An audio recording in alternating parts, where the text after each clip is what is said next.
Red Burger 100 сая хүн амин 100 сая хүний амин төрсэн боловсон алуурч тамхины маркетинг гинэ. Окей. Keydrop нь Counter-Strike дотор байдаг кейснүүтэй адил кейс нэдэглүүд бокс айтем. Та бүхэн үнэгүй кейсээс эхлээд асар үнэтэй кейс нэх боломжтой байна. Өөрийн үйл скинийг апгрейдээр сайжруулах болон скин ченжерээр дуртай скинээрээ солиод авах боломжтой. Хэрэв эсвэл бус хэрэглэгчтэй хамгийн өндөр эсвэл хамгийн бага түнтэй ялах байдлаар эсвэл бүр багаараа кейс батал хийж азаа үзээрэй. Та бүхэн CDS-сэн промо кодыг ашиглаж 10% бонус 50 цент үнэгүй авахаас гадна $2 эсвэл бүр $10 депозит хийх юм бол миний оруулсан бүх гивэд оролцох боломжтой байгаа. Харж байгаачлан ер нь $7500 гивэ зарласан байгаа шүү. Fire Swap. Таны скинүүд нэг л хууч санагч байна. Унгаас эсвэл зүгээр л өөрчлөсөн скинээс бол гаргаа болохгүй л Fire Swap-тай танилцсан. Солиороо скинүүдээ сонгоод авмараа скинүүдээ шууд ав. CDS промо кодыг ашиглаад 35% бонусыг авах боломжтой. Эсвэл олон улсын карт крипто ашиглаад шууд худлаад авчихсан болох юм байл шүү. Red Burger. За ер нь бол чи нэг юм улс төрийн сэдвтэй political кинонуудад нэг сонирхолтой биш л дээ. Гэтэ сайхан нэг янжуур тамхины бизнесийн би дуустар дуртай.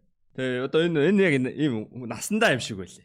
Энэ нийгэм одоо тэ 27 настай ингээд залууг одоо улс төр ярьдаг болгоод байна уу? Эсвэл биний өөрийн сонирхол улс төр жоохон сонирхдаг болоод байна уу? Эсвэл яг ерөөсөө л хүмүүс ингээд 30 төгөөд ирэхээр ингээд улс төр сонирхдаг болчтой болоо. Яг аль нь гэдэм бэ бол мэдэхгүй байгаа. Гэтэ ямар ч хэлсэн би бол улс төр сонирхоод байгаа.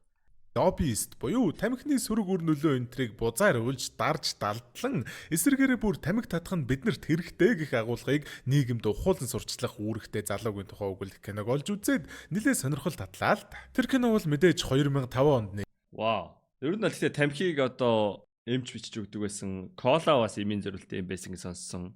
Илтээж байсан найруулагч Jason Reitman-ы dark comedy төрлийн Thank You for Smoking гэмэх киноога. Jason Reitman-ыг бол манайх угаасан мэдж байгаа шүү дээ. Домогт Ghostbusters-ийн найруулагч Ivan Reitman-ы Hollywood nepotism-ийн жишээнүүдийн нэг гэж настай. Залуу найруулагчийн дөнгөж эхний кино гэхэд Оскарын шагнал J.K. Simmons-ээс авахуулаад өчтөчнөө домог жүжигчдэр кастнд дүүрсэн байна. Гэхээр хүндж байгаа сэдв, screenplay буюу зохиол энтер нь маш чанартай байсан гэдэг нь ойлгомжтой. Тэгээ 9 сарын 1 болох чинь би iPrint-ийн манаас өөртөө юм Red Burger-ийн логотой дэвтэр авсан байгаа. Та нар ч гэсэндээ яг юм өөрийнхөө хүссэн зургаа хавцсан дээр нэвлүүлээд өөрийн гэсэн дэвтэртэй болмоор байх юм бол iPrint-ийн мэн рүү та энэ ашиглаж ирсэн үү? Ороод найд байсан байна. Масуурн галзуурхад ганц гурав номер чинь нугар чинь нуруу чинь төгс. Эй, bad bitch зураг чинь төгс. Чамд хэл хүүхс мөр шүт. Тэгэхээр кино маань нэгэн дөнгөж 15 та ирнэ. Тамхи татдаг байснаас болоод маш их төрлийн хор тавдар тусаадгсан хүү телевизийн эфирт сууж байгаагаар эхэлж байгаа. Энэхүү хилэлцүүлгийн нэвтрүүлэгт нь бас өсвөр насныхны тамхи таталтай эсрэг ээжүүдийн холбооны ерөнхийлөгч, уушигны холбооны chairwoman болон эрүүл мэндийн үйлчилгээний холбооны ерөнхий туслах нар сууж байгаа бол сүүлчийн зочин нь мэдээж тамхины холбооны vice president болон lobbyist манай киноны гол дүр Ник Нейлер юм аа. Дэлхийд дахина өдөрт дунджаар тамхинаас болж 1200 хүн өгдөг юм байна лээ. 2 мангар том хэмжээний бүрэн бүтэн дүүрэн зорчигчтой онгоц осолдоод дотор нь байсан бүх хүн нас барж байгаатай адилхан хэмжээний тооштой тий. Тэгэхээр Ник technically бол Атила хаан болон Чингис хаанаас ч илүү үнийг үхэлд нь хөтөлсөн мас алуурчин гэсэн үг. Тэрийгэж өөрөө хүлээн зөвшөөрдөг юм билээ. Нэгт ямар нэгэн хуулийн сургуулийн диплом, эрүүл мэндийн агсан шатны боловсрал энтер аль нь ч байхгүй ч гэсэндээ амнаас гарч буй үгнүүдээ өөрийнхөө зорилгыг биелүүлэхийн тулд хүмүүсийн хандлагыг гэхдээ ер нь тамхинаас болж хүн үгчээвэл тамхи татж байгаа хүний буруу юм шүү дээ. Ягаад энэ хүний буруу юм бол энэ бол ажиллаа хийгээл реклама хийж байгаа шүү дээ. Тарих угаах нь буруу юм уу? Яг юм хуулаараа хориотой юм уу? Угаасаа хүн болгонд худлаа ярьдаг, хүн болгонд ямар нэгэн өөрийнхөө үз додлыг ярьдаг. Тэгээд тэрэнд зарим хүмүүс итгэн, зарим хүмүүс итгэхгүй. Тэгэхээр чинь ярьж болно үстэй. Өөрчилж manipulate хийхдээ төгс одоо нөгөө хэлмгээ доломгоо гэдгийг нь штэ тийм авьяастай хүн баггүй. Нэвтрүүлгийн үеэр янз бүрийн юм ярьж агаад сүүлдээ залуу ихнийг тамхинаас болж нас барж байгаа гэдэг агуулгаас эрүүл мэндийн үйлчилгээнийх нь л ашигтай ажиллана. Ийм бяцхан хүүг ашигын сонирхлоор ингэж олонний өмнө авчирж байгаагаараа чи ичих хэрэгтэй гэд өнөөх эрүүл мэндийн үйлчилгээний холбоог төлөөлж ирсэн залуурууд айрснаа. Харин манай тамхины холбоо өсвөр үеийнхнийг тамхинаас холдуулах зорилготой кампэйнийг 50 20 сая долларын төсвөөр хийж эхлэх гэж байгаа гэд тэнд байсан бүхэл үзэгчдийг өөрийнхөө талд уруулаад авчилгүй яах вэ? Уг нь яг үнэндээ бол холбооноос нь 5 сая доллар төсвөлдсөн байсан ч гэсэндээ Ник өөрөө дур мэдээд хүмүүс сэтгэгдлүүлдэхийн тулд 50 гэд хэлчихэж байгаа байхгүй юу? Тэр нь ч яг үнэндээ амжилт болоод тэдний холбооны хамгийн том ерөнхийлөгч нь манай үнийг өөр дөрөө урьж авчирч уулзахдаа нэрэл хүмүүсийн анхаарлыг татаж зөв сэтгэл үлдээ гэвэл тиймэрхүү кампайнд ахиухан мөнгө хөрөнгө оруулах нь маш зөв шийдвэр гэд магтаад авахаас гадна ер нь л Никийн хийгээд яваад байгаа ажлуудыг ажиглаа л байсан байлээ л дээ. Чам шиг хүн манайд асар үн цэнтэй. Чи надад миний залуу байх үедээ төстэй, эрч хүчтэй, зоригтой, үнэнч залуу шиг санагдаж байна. Гаргасан санаа болгоныг чинь би өөрийн биеэр дэмжихэд бэлэн байна гэж яддаг. Яалтчгүй л Ник нэр Фөө яа, мань ингээд донд ингээд юм ярих гингүү тэгээ Жорж бүр ингээд сайхан цогуулт юм биш үү? Ингээд яг тэгээ амьсгаа аваад авангууд мань юм ярих гингүү те арийн өгүүлбэр шууд бэлээ орж ирж байна. Тэгээ юу ярих гэсэн мань марчлаа. Ингээсэл ажилдаа мангар үнэнчээр ажилдаг байхгүй юу? Хангалттай цалинтай ч гэсэн онгоц монгоцоор нисэхдээ хизээж first class-аар нисдэггүй, банк бизнес классаар нисдэг. Ягаад гэвэл хүмүүстэй энгийн сайхан яриа өрнүүлэхий ажуугаар амныхаа фигүр Юу first class нь business class-аас хэмтэх үнэтэй байсан юм уу? Би бизнес классыг чинь илүү үнэтэй болов гэж боддог шүү. Рээр тамхинд дургу үнийг ч тамхинд оруулаад тамхичин болгож толгойг нэргүүлэх чадвартай болохоор те нэг ширхэг хүн ч гэсэн тамхинд шинээр орж байх юм бол манай хүнд ашигтай юм чи. За харин энд харагдаж байгаа хоёр хүн бол Никт байдаг найз гэж хэлж болох уус хоёр хүн нь яг Никтэй адилхан тус бүрийн салбартаа лоббиист хийдэг хүмүүс байхгүй юу? Кофе болохоор бүхэл төрлийн алкохолуудын нэр төрийг хамгаалж хүмүүст зөв зүйл юм шигээр сурталчлах үүрэгтэй. Бобби Жей ч гэсэн мөн адил галц зэвсгийн холбооны лоббист те манай гурав ойр Америкт бол галц зэвсэг бол уулзаж сууж байгаа хорт санаануудаа нэгэнтэйгээ хуваалцдаг гэх юм уу да. Нэг мангар сонин итгэхэд хэцүү баримт дүрдэгддэг нь алкохол галц зэвсэг гэд айхтар хөнөөлтөй хоёр салбар ирнэ.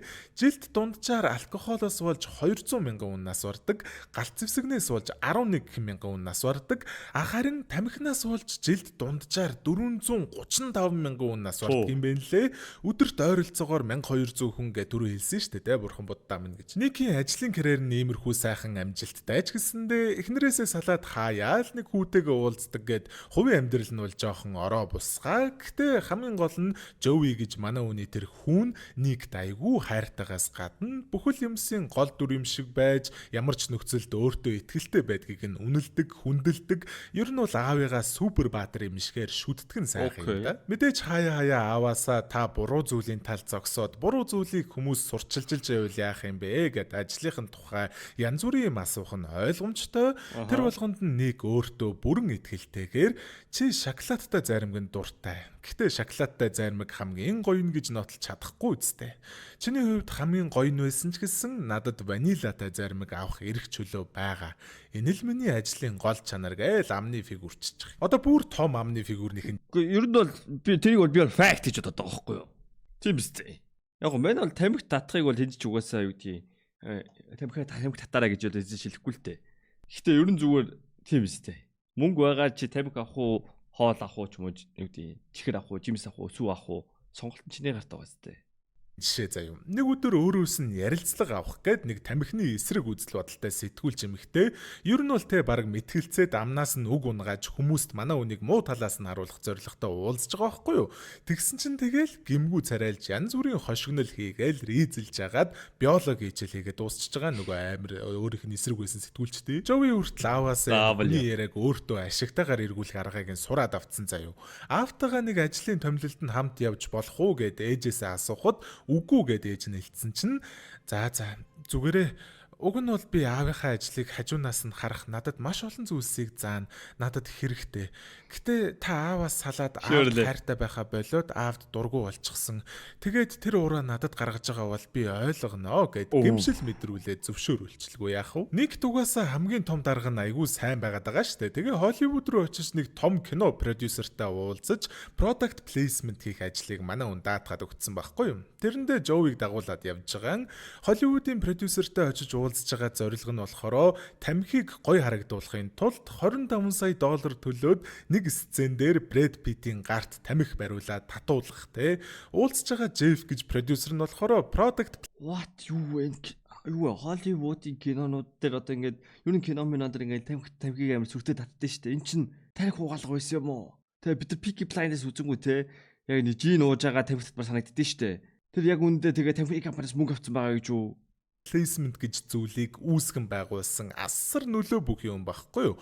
Product placement гэдэг нь кино ч юм уу ямар нэгэн piece of mediad яг реклам гэж мэдэгдүүлэлгүйгээр төлбөртэй бүтээгдэхүүн байрлуулахыг хэлж байгаа. Одоо би яг энэ бичлэг үзэж байгаа CT ч гэсэн ер нь бол тийм биш шүү. Тэ энэ стрим үзэж байгаа хүмүүс сонсохгүй байгаа. Яг ойлаа л хорондоо ярьчээ. CT-с яг иймэрхүү product placement авна шүү за. Terranova оруулах гэж байгаа шиг тий. За Terranova брендийн хавар зуны загварууд 3900-аас 39900 үеийн хямдар мэдээгийн хямд үнээр аваа. Сүс санах нь ойлгомжтой. Тэгээ нэг өдөрчлийг олонний нүдэн дээр идэг хүнд бол янз бүрийн хүмүүс үс санах нь ойлгомжтой.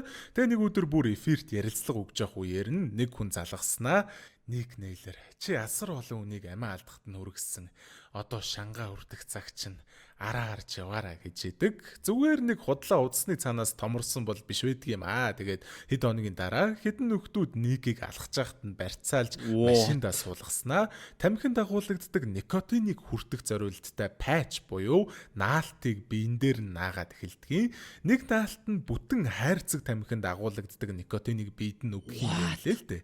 Тэгэхээр одоо ингээ хэдэн ч хайрцаг тамхи бие рүү зэрэг шахаад байгаа юм те. Хамгийн гол нь нэг та нарт хэдэн сая доллар хэрэгтэй юм бэ? Би үгүй л дөө гэд мөнгө ярих гэсэн чинь мөнгө бидний зорилго биш ээ гэж яадаг. It's about sending the message байгаа байхгүй. Oh my god. Бүр өглүүд юм сэрж байгаа нь эмчийг нь хэлж байгаагаар бол амьд үлдэж чадсан нь гайхамшиг гэж хэлээ. Нэг өөрөө тамхи татдаг. Тэгээд бие махбод нь тодорхой хэмжээнд никотинд дасцсан байсан болохоор арай бас нас орчилгүй хүндхэн байдалтайгаар ч хамаагүй амьд үлдэж чадсан байгаа. Нэг энийгээ шууд боломжтой салтанд орсон. Телевизээр хүмүүс тамхинаас гарах гэж энэ никотин патчийг хэрэгэлдэг. Тэгээд өнөөдөр би эннээс болж үхэнгээ алдаад эсэргээрээ тамхи татдаг байсныхаа төлөө амьд үлдэж чадлаа. Тамхи миний амийг аварсан гэд ярьсан өгчдөг юм. Ер нь бол ажлынх нь харж байгаагаар бол маш хэрэгтэй өөрсдийнхөө талд эргүүлж болох үс явдал болчихж байгаа юм байна лээ.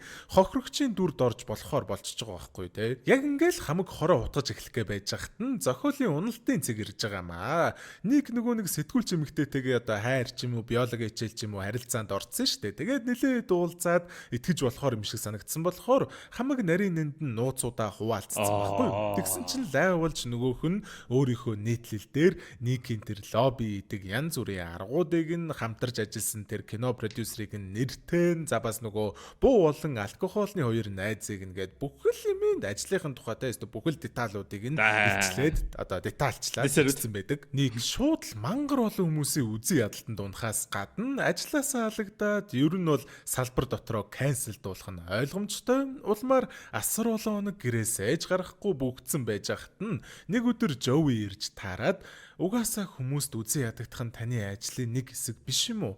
Зовлонгонд хэсэхгүй бол өөр ажил олж хий гэж та өөрөө хэлдэг үстэй. Миний аав бол юунд ч шантралгүй бүхий л нөхцөлийг өөртөө эргүүлж чаддаг Ник Нейлер гэж wisdom. Ник шууд зориг зүрх оронгуудаа өөрөөс нь болж нэр төрдөн сэв суусан бүхэл хүмүүсийн нэр төрийг нь сэргээх гэж чадах бүхнээ хийнэ гэдгээ зурагтаар сайхан ярилцлага өгөө зогсолгүй. Удахгүй болох гэж байгаа нэг нэлээд том тамхины эсрэг хэлэлцүүлэгт оролцох хүсэлтэй байгаагаа илэрхийлж яадаг. Тэрийг зохион байгуулж байгаа эрүүл мэндийн үйлчилгээний ерөнхийлөгч нь Никтэй өмнө нь нэг ярилцлаганд хамт орж байхдаа басах маягтайгаар манай хэлэлцүүлэгт ирээрээ заа юу ч юм уу гэд урьдсан. Тэ угаасаа оролцохыг нь зөвшөөрөхгүй бол Никээс айцсан юм шиг харагдах гэдсэн болохоор эрхийг нь зөвшөөрж байгаамаа. Ерөнхийдөө бол тэр хэлэлцүүлэг нь тамхины хайрцаган дээр ийм гавлын зурагтай анхааруулга байрлуулах хэсгээр ярилцж байгаа хэлэлцүүлэг байхгүй юу?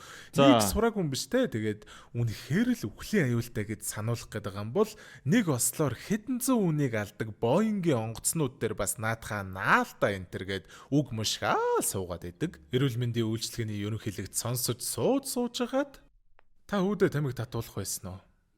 18 өрснөхийн дараа тамхи татахыг нь зөвшөөрөх байсан уу? Өөрөө үсэх юм бол би зөвшөөрнө.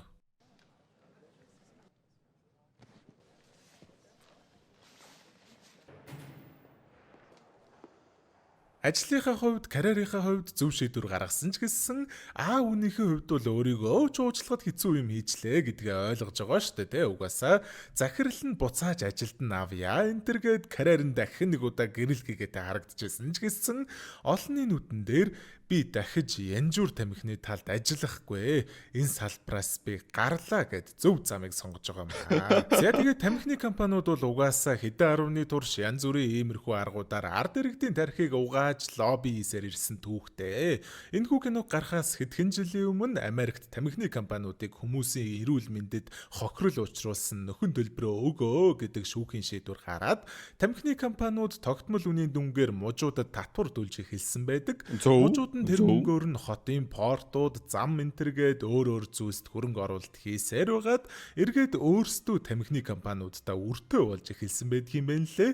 Удалгүй веб гарч ирснээр янжуур тамхи татах хүмүүсийн тоо эрс багасч нөгөө бонд гаргасан мужууд нь тамхины компаниудынхаа өрөнд баригдаж гүйцээд дампуурах дээрээ тулсан гэдгээ. Тэгээ ер нь тамхины пропаганда, маркетинг энэ төр бол угаасаа амар штэ. Тэгээ энэ кино бол яалтчгүй надад айгүй сонирхолтой санагдсан. Манайхан Монголд ер нь та нар тамхины реклам үзсэн үү? Ер нь тамхины реклам ерөөсөө үзэж байгаагүй юм те. Тэгсэн мөртлөө пив алкохолны реклам бодсонд үзчихсэн. Тэгээ LeBron James, Stephen одоо нөгөө виски, брендийн рекламнууд бол би л харж лээсэн. Тамхины реклам ерөөсөө үзэж байгаагүй юм. Реклам ер нь энэ тамхи яаж хэрэглэж болд юм бол? Амар сонир санагчлаа те. Реклам даагүй байхад яагаад тэгээ өсвөр насны хүүхдүүд ер нь тамхинд орж эхэлж байгаа шүү дээ. Ахлахангийнхан мангийнхан эсвэл одоо манай найзуудаас ихэд оюутан болоод тамхид орж байгаа шүү дээ. Тэгээ нэг юм тамхилах гэж гараад тэгээ ганцаараа үлдэхгүйгээд ерөөхдөө ингээд ийм сошиал хэрэгцээгээр ингээ хүмүүс тамхинд ордог шүү дээ. Хвчлэн харангууд. Тэгэхээр чи юу вэ? Тамхи рекламлаа гэж тэр тоо ихсэх юм болов? Ихсгэл ахaltaа тий. За. Дундаас сонирхолтой санагдсан хүмүүс байх юм бол киногоо бүтнээр нь үзээрэй. За бас яг янжуур тамхины тухай яаж ингэж янз бүрийн лобби интер хийдэг тухай бас сайхан судлаад үзээрэй. Тэгээ ямар ч үсэн өнөөдрийн мань бичлэг энэ түрээд өндөрлж гин дараагийн бичлэгээр уулзтлаа. Түр баяртай. Хайртай шүү. За сайхан гоё зөвлөлөө. Okay, thank you George. Thank you.